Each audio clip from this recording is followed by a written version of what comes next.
3D ஆப்ஜெக்ட்ஸை manufacture பண்ண என்னென்ன manufacturing method இருக்குது அப்படின்ற லாஸ்ட் வீடியோவில் நம்ம பார்த்துருந்தோம். இப்போது நம்ம யூஸ் பண்ண போகிற இந்த FDM 3D பிரிண்டருக்குள்ளே அப்படி என்ன தான் இருக்குது அப்படின்றத அந்த 3D பிரிண்டருக்குள்ளேயே நம்ம போய் பார்க்க போகிறோம். இன்னுமா என்ன தேடிட்டு இருக்கீங்க? நான் தான் சொன்னேன் இல்லையா, நம்ம அந்த 3D பிரிண்டருக்குள்ளேயே போய் பார்க்க போகிறோன்னு. கொஞ்சம் ஜூம் பண்ணி பாருங்கள் பார்க்கலாம். ஹாய், எப்படி இருக்கீங்க?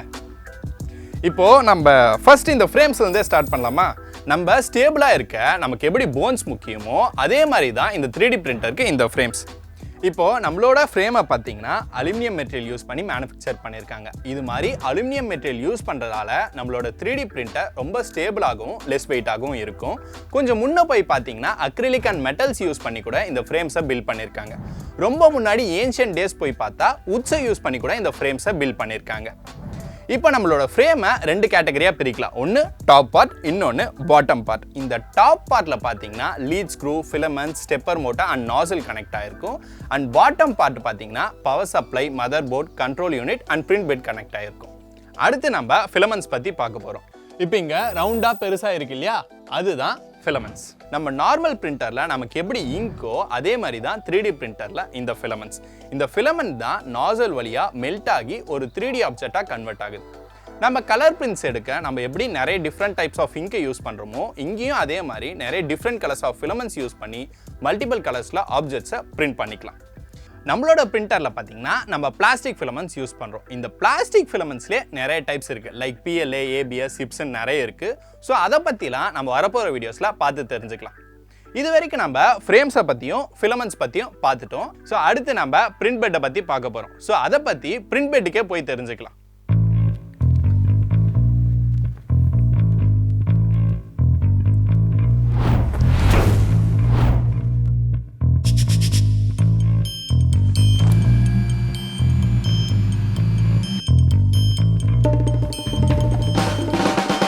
ஓகே, நம்ம மேலே ஃபிலமெண்ட்ஸ் பார்த்தோம் இல்லையா, அந்த ஃபிலமெண்ட்ஸ்லாம் 3D ஆப்ஜெக்டாக இந்த பிரிண்ட் பெட்டில் தான் பிரிண்ட் ஆகும். அப்படி பிரிண்ட் பண்ணது தான் இந்த குரூட்டும்.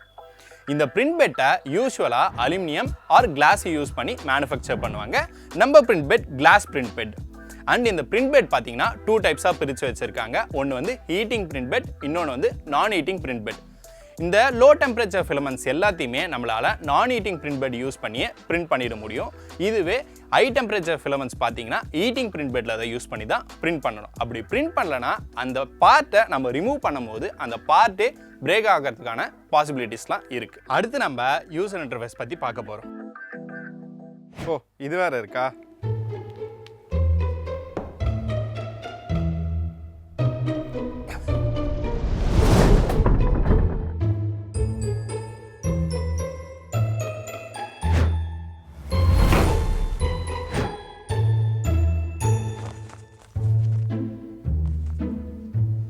உங்களுக்கு மறைக்கிறனா இப்போ தெரியுதா? இதுதான் யூசர் இன்டர்ஃபேஸ். இந்த யூசர் இன்டர்ஃபேஸ்னால் என்னன்னு பார்த்தீங்கன்னா நம்ம மிஷினையும் நம்மளையும் கனெக்ட் பண்ண யூஸ் பண்ணுற ஒரு டிவைஸ் தான் யூசர் இன்டர்ஃபேஸ். இன்னும் புரியுற மாதிரி சொல்லணும்னா இந்த மிஷின் எப்படி ஒர்க் ஆகணுன்றதே இந்த யூசர் இன்டர்ஃபேஸ் யூஸ் பண்ணி தான் நம்ம செட் பண்ணுவோம். இந்த யூசர் இன்டர்ஃபேஸ்லேயே பார்த்தீங்கன்னா நிறைய டைப்ஸ் இருக்குது. இதுக்கு முன்னெல்லாம் பார்த்தீங்கன்னா LCD டிஸ்பிளேஸ் யூஸ் பண்ணிட்டு இருந்தாங்க. இப்போ பார்த்தா கலர் டிஸ்பிளேஸ்லாம் வந்துருச்சு. அண்ட் இன்னும் அட்வான்ஸ்டாக ஒய்ஃபை யூஸ் பண்ணி கூட யூசர் இன்டர்ஃபேஸ்லாம் வந்துருச்சு. இப்போது நம்மளோட யூசர் இன்டர்ஃபேஸ் எப்படி இருக்குது அப்படின்றத பிரிண்டர் ஆன் பண்ணிட்டு பார்க்கலாம். ஓகே, பிரிண்டர் ஆன் ஆயிடுச்சு. இப்போது நமக்கு இங்கே ஒரு 4 ஆப்ஷன்ஸ் தெரியுது இல்லையா, இந்த 4 ஆப்ஷன் யூஸ் பண்ணி தான் நம்ம இந்த மிஷினையே கண்ட்ரோல் பண்ண போகிறோம். அண்ட் அதுக்கு இந்த நாபை கண்ட்ரோல் பண்ண யூஸ் பண்ணிப்போம். இங்க பிரிண்ட் பெட் கீழே ஒரு வீல் இருக்கு இல்லையா, அதே மாதிரி 4 கார்னர்லயும் 4 வீல் இருக்கும். அந்த 4 வீலையும் அட்ஜஸ்ட் பண்ணி தான் நம்ம பிரிண்ட் பெட்டை ஒரே லெவலில் செட் பண்ணுவோம். இது மாதிரி ஒரே லெவலில் செட் பண்ணாம விட்டால் பிரிண்ட் பிரேக் ஆகிறதுக்கான பாசிபிலிட்டிஸ் நிறைய இருக்குது. அதை எப்படி லெவல் பண்ணுறது அப்படின்றதெல்லாம் நம்ம பிரிண்ட் பண்ணும் போது கிளியராக பார்த்து தெரிஞ்சுக்கலாம். இது வரைக்கும் வந்துட்டோம். அப்படியே அங்கே இருக்க டூல் பாக்ஸ் பற்றியும் பார்த்துருவோம். இந்த டூல் பாக்ஸில் பார்த்தீங்கன்னா நமக்கு தேவைப்படுற screw drivers, players, spanner and needles, nozzles எல்லாமே இருக்கும். இந்த டூல்ஸ் யூஸ் பண்ணியே நம்மளால் அந்த 3D பிரிண்டரை அசம்பிளும் பண்ணிட முடியும். அண்ட் அந்த டூல்ஸ் யூஸ் பண்ணி அந்த பிரிண்டரை ரெகுலராக மெயின்டெனன்ஸ் சர்வீஸும் கூட பண்ணிக்கலாம். நம்ம இப்போ மோஷன் காம்போனன்ட்ஸ் பற்றி பார்க்க போகிறோம். மோஷன் காம்போனன்ட்ஸ்னால் என்ன அப்படின்னு பார்த்தீங்கன்னா, நம்ம 3D பிரிண்டரில் X Y and Z axis மூவ்மெண்ட்டுக்கு ஹெல்ப் பண்ணுற எல்லா காம்போனன்ட்ஸுமே மோஷன் காம்போனன்ட்ஸ் தான். சிம்பிளாக சொல்லணும்னா, நம்ம பிரிண்ட் ஹெட்டான நாசலையும் கீழே இருக்க பிரிண்ட் பெட்டையும் மூவ் பண்ண ஹெல்ப் பண்ணுற எல்லா காம்போனன்ட்ஸுமே மோஷன் காம்போனன்ட்ஸ் தான். இப்போ நம்ம அதில் நாசலை பற்றி பார்க்க போகிறோம். இந்த நாசலுக்கு பார்த்தீங்கன்னா, இந்த ஒயிட் கலர் பைப் வழியாக ஃபிலமெண்ட்ஸ் உள்ளே ஃபீட் ஆகும் அண்ட் அது பக்கத்துலேயே இருக்க பிளாக் கலர் ஒயர் வழியாக அதுக்கு பவர் சப்ளை கிடைக்கும். இப்போ அந்த நாசல் அந்த ஃபிலமெண்ட்டை ஹீட் பண்ணி பிரிண்ட் பெட்டில் 3D ஆப்ஜெக்டாக கன்ஸ்ட்ரக்ட் பண்ணிக்கும் அண்ட் அந்த நாசல்குள்ளேயே பார்த்தீங்கன்னா கூல் பண்ணுறதுக்கு ஒரு எக்ஸாஸ்ட் ஃபேனும் வச்சுருப்பாங்க. அண்ட் இந்த பக்கம் பார்த்தீங்கன்னா ஒரு வி ஸ்லாட் மெக்கானிசம் இருக்கும். இந்த வி ஸ்லாட் மெக்கானிசம் நம்ம பிரிண்டரை ஸ்மூத்தாக மூவ் பண்ண வைக்க ஹெல்ப் பண்ணுது. அண்ட் அடுத்து நம்ம எக்ஸ்ட்ரூடர் செட்டப் பற்றி பார்க்க போகிறோம்.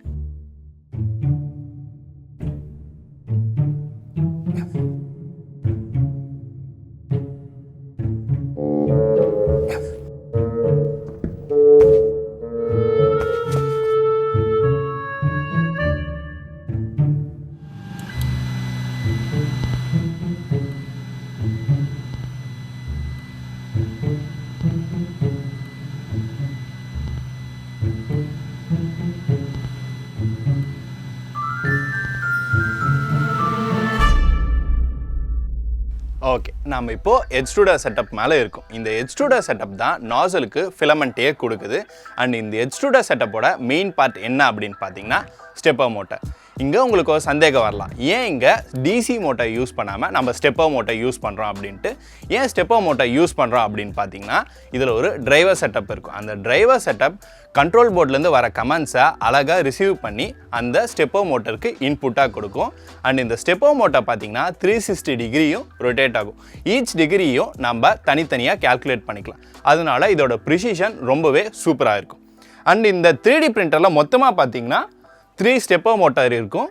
அதில் X Y and Z axis move பண்ணிக்கலாம். அண்ட் எக்ஸ்ட்ரூடர் செட்டப்க்கு ஒரு ஸ்டெப்பர் மோட்டார் இருக்குது. டோட்டலாக 4 ஸ்டெப்பர் மோட்டார்ஸ். நான் இப்போ ஒரு நாப் மேலே நின்றுட்டு இருக்கேன் இல்லையா, இந்த நாபை யூஸ் பண்ணி தான் நம்ம ஃபிலமெண்ட்டே நாசலுக்கு இன்சர்ட் பண்ணுவோம். அண்ட் நாசலுக்கு ஒழுங்காக ஃபிலமெண்ட் ஃபீட் ஆகுதா அப்படின்றதையும் நம்ம இந்த நாப் ரொட்டேஷன் வச்சு தான் செக் பண்ணுவோம்.